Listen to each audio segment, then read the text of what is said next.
There are billions of people whose homes are filled with very high levels of air pollution. We're talking 10 times worse than the air in Beijing.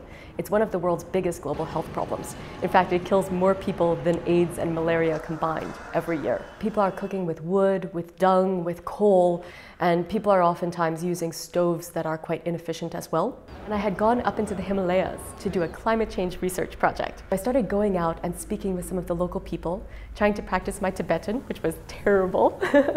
And one of the families asked me, "What are all of you scientists doing in our region?" I couldn't come up with a word for climate change, so I said, "We're studying smoke in the sky." And the family just burst out laughing.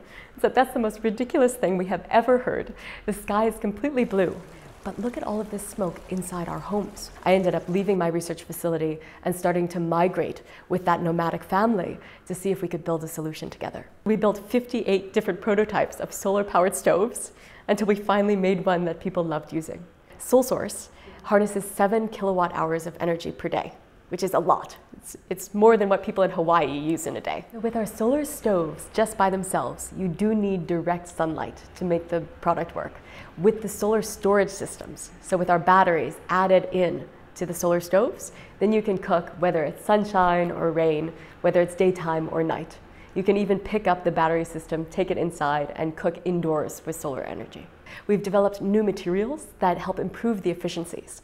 But the system that we've designed is also low-tech enough that most parts can be improved by local people. If you had an electronic system, you wouldn't be able to repair it in a rural area. But by having a mechanical-based system, people can repair most of the parts of the product without having to take it in for repair somewhere else. Our first 6,000 units or so were all sold by horseback and yakback. So it's been a challenging journey. Many investors see enormous potential in our business. We can harness energy at 92% efficiency, solar energy, and then store it at tremendous efficiencies to provide not only electricity, but for the other needs of a home or an automobile. That's the direction that we should be moving as a planet, right? Systems that can last for a long time, don't create toxicity, and perform on good energy density and good energy per volume. Right now, between our population growth and increasing energy demand, we're on a trajectory to be needing 100 terawatts of energy by the middle of this century, by 2050. 100 terawatts is a whole lot of energy. Right now, we're only at 18 terawatts. So if we continue on that trajectory, we need to make some major changes. And thinking about how we can use our natural resources more efficiently is absolutely the first place where I think we should be looking.